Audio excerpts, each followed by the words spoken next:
તે ક્ષેત્રમાં હોય તેની સંવેદના એ ક્યાંક ને ક્યાંક શબ્દો માટે વહી નીકળે છે. અમદાવાદના ખ્યાતનામ ઉદ્યોગપતિ અને ટેનિસ ખેલાડી ચિંતન પરીખે હવે સાહિત્ય જગતમાં પોતાની કલમનો જાદુ વિખેર્યો છે. તેમના પ્રથમ ગઝલ સંગ્રહ ધૂંધળા સ્મરણપટનું અમદાવાદમાં દિગ્ગજ સાહિત્યકારો અને સંગીતકારોની ઉપસ્થિતિમાં ભવ્ય લોકાર્પણ કરવામાં આવ્યું.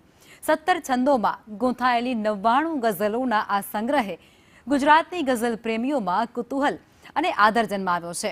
અમદાવાદમાં આયોજિત એક ગરિમાપૂર્ણ સમારોહમાં ચિંતન પરીખના પ્રથમ ગઝલ સંગ્રહ ધૂંધળા સ્મરણપટનું વિમોચન કરવામાં આવ્યું.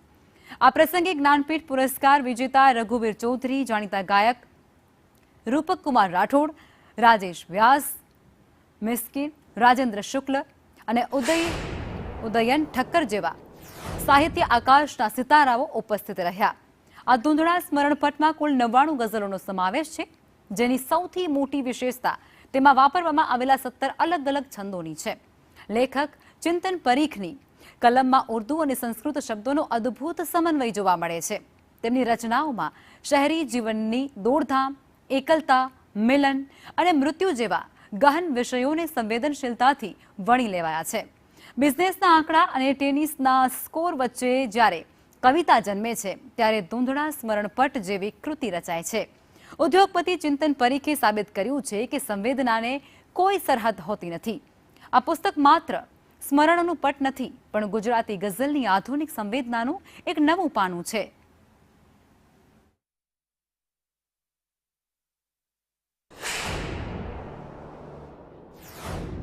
જેવું લઈ આવ્યો એવું લઈને આવ્યા છે, લઈને આવ્યો છું એવા દિવસથી પણ ઘણા બધા શાયરો છે. ભૂલાતી પ્રેમ મસ્તીની કહાની લઈને આવ્યો છું. નહીં માનો હુએ રંગીન બાની લઈને આવ્યો છું. કલાપી બાલની અંતિમ નિશાની લઈને આવ્યો છું. એટલી મરીઝ મોહબ્બત હું મિલન આશા વિનાની લઈને આવ્યો છું. ભર મહેફિલમાં એકલતા ખુદાની લઈને આવ્યો છું. ચિંતનભાઈ પાસેથી અનેક ગઝલો મળતી રહેશે. પ્રેમમાં ક્યાં જાણકારી જોઈએ, બસ હૃદય વચ્ચે ખટારી. એટલે એમને પછી ભલે એમણે 68માં વર્ષે લખી, એટલે ઓછી લખી છે, જેને આપણે ઇશ્કે મિજાજી ગઝલ કહીએ, ઉસને ખ્યાલ વાળી, પ્રણય રંગી, એવી ઓછી લખી છે, પણ લખી છે. બે શેર કહેવાનું એકદમ મન થાય છે મને, કારણ કે મને પણ હમણાં જ 68 પૂરા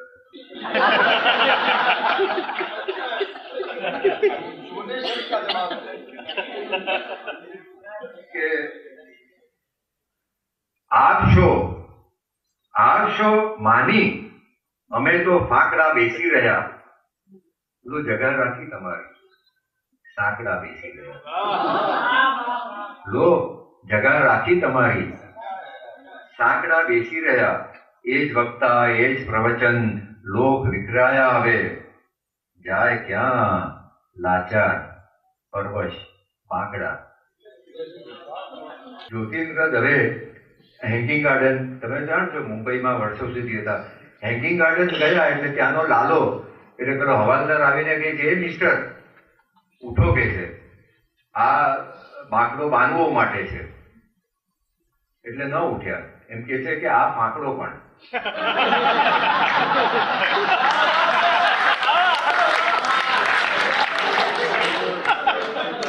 બેસી રહ્યા. પણ છંદ માટે આવી ચુસ્તી, કારણ કે આ માણસ એમને ભાગ્યે જ છૂટ લીધી છે. કારણ કે યુવાવસ્થામાં અક્ષરમેળ છંદો, વૃત્ત છંદો બધું શીખીને બેઠો છે. એમણે પોતે પ્રસ્તાવનામાં લખ્યું છે કે મેં 17 છંદોનું પ્રયોજન કર્યું છે.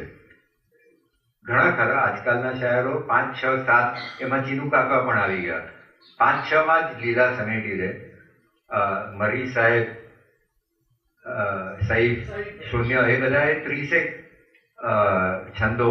17 એટલે મને સારું આ માણસ કે લપેટ મારતો લાગે છે. એટલે હું પુસ્તક લઈને બેઠો અને 19 ગઝલ સુધી તો મેં છંદોની એને પેલું મેટ્રિકલ રીડિંગ કે મેટ્રિકલ સ્કેનિંગ કર્યું. તો 19 ગઝલોમાંથી 10 છંદ નીકળ્યા નવા. પછી હું થાકી ગયો. મેં કીધું આ તો વાત સાચી છે, 17 લખ્યા જ છે. શહેરમાં તો બધે ધૂમધામ છે. કોને ખબર કે કેમ હૃદય સુમસામ છે? વિતેલ કાળખંડના અવશેષ આપણે બધા જ કોઈ વિતેલા સમયના અવશેષ છીએ. અરે ખોલ્યું અને અંદર હડપ્પા નીકળ્યું, આ ખોલ્યું ને સોનાના ચરુ નીકળે, આ ખોલ્યું ને આની અંદરથી આ નીકળ્યું. વિતેલ કાળખંડના અવશેષ આપણે. ખંડેર જૂના છે અને નવા ખોદકામ છે. તો ગઝલકારને શાયરની મજા આટલી જ છે. એ શબ્દને એ લે છે, ઉપાડે છે, ઝીણવટપૂર્વક કામ કરે છે, અને પછી એ વાચક ઉપર મૂકી દે છે, એ લોકોને મૂકી દે છે.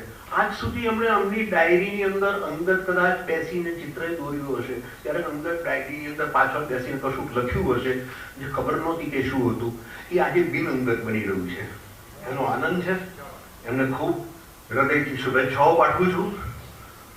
અને એક પંક્તિ મને ખૂબ ગમી ગઈ છે. ઉદયન 99 ગઝલ લખી છે, પણ 108 ઉપર એ અટકેલા છે. આંગળી પરથી હઠીલો ક્યારનો ખસતો નથી. 108મો મણકો જરા જલ્દી કરો. મારી ગઝલોમાં ક્યાંક શહેરની ભીડ વચ્ચે વ્યક્તિત્વના વિલોપન વિશેની વાત કરવાનો, તો ક્યાંક શહેરી સાહિત્યની આત્મગત મૂંઝવણના તટસ્થ નિરૂપણનો એને તાદરશ કરવાનો મેં એક નમ્ર પ્રયાસ કર્યો છે.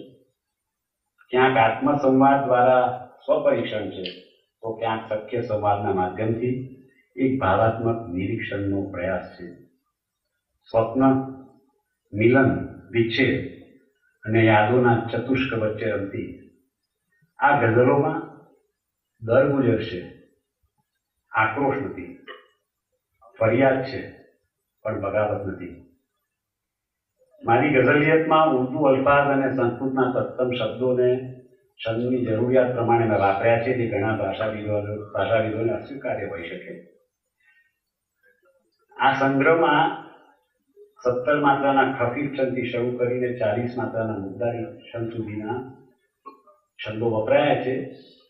99 ગઝલોમાં વપરાયા છે અને લગભગ 17 છંદો વપરાયા છે. હમણાં એક પ્રશ્ન હતો કે 99 કેમ? એના બે કારણ છે. એક તો શિશુપાલે જ્યારે હદ ઓળંગી ત્યારે કૃષ્ણ ભગવાને કહ્યું કે 100 લખીશ તો સુદર્શન છોડીશ.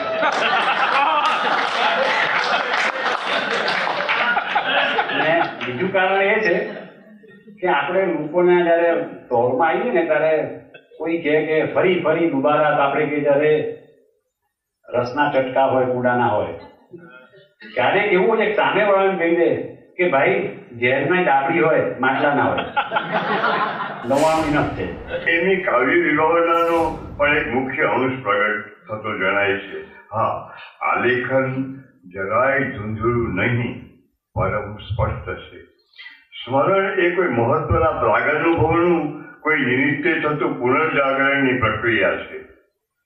એટલે એનો સંબંધ અવિના ભાવે અનિવાર્યતા વ્યતીત જે કંઈ વીતી ગયું છે તેની સાથે છે. પણ એ જ્યારે કવિતા બને છે ત્યારે અતીત ન રહેતા વર્તમાન બને છે.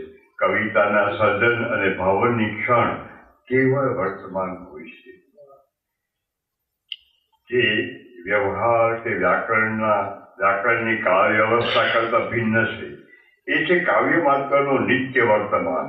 એટલે કે પૂર્વાનુભવનું પુનર્જાગરણ કેવળ કાવ્ય વિશે ન રહેતા સામગ્રી બની જઈ એ મૂળ દ્રવ્ય અપાદાન આમૂલ રૂપાંતરિત થઈ એક અખંડ અનુભૂતિ રૂપે કાવ્યને કાવ્ય રૂપે અનંત કાળમાં પ્રતિષ્ઠિત કરે છે. આ પુસ્તક એક ગઝલ સંગ્રહ છે.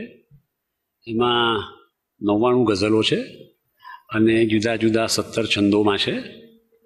અને એ ગઝલો શહેરી જીવન ઉપર છે અને એમાં થોડું શહેરી જીવનમાં વ્યક્તિત્વનું વિલોપન થઈ રહ્યું છે તેના વિશેની વાત છે, અથવા તો સાયુજ્યમાં થતા માધુર્યની વાત છે. એટલે સ્વપ્ન, મિલન, વિષાદ, વિચ્છેદ એના ચતુષ્કમાં રમતી આ ગઝલો છે. અને તેમાં દર ગુજરશે. આખું